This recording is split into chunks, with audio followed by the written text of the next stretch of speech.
ایک مرتبہ حضرت ابو بکر رضی اللہ عنہ نے شام میں اپنے قیام کے دوران ایک خواب دیکھا.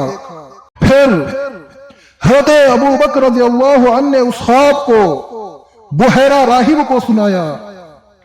تو بحیرہ راہب نے پوچھا آپ کس علاقے کے ہیں؟ تو حضرت ابو بکر رضی اللہ عنہ نے جواب دیا میں سرزمین مکہ سے ہوں. پھر اس نے پوچھا آپ کا تعلق کس قبیلے سے ہے؟ تو حضرت ابو بکر رضی اللہ عنہ نے جواب دیا میں قریش سے ہوں. پھر بحیرہ راہب نے حضرت ابو بکر رضی اللہ عنہ سے پیشے کے بارے میں پوچھا. تو حضرت ابو بکر رضی اللہ عنہ نے جواب دیا تجارت.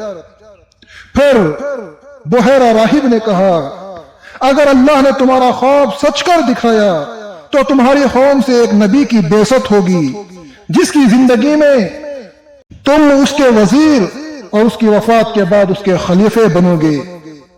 حضرت ابو بکر رضی اللہ عنہ نے یہ بات اپنے دل میں چھپا لی اور کبھی کسی کو اس کا ذکر نہیں کیا.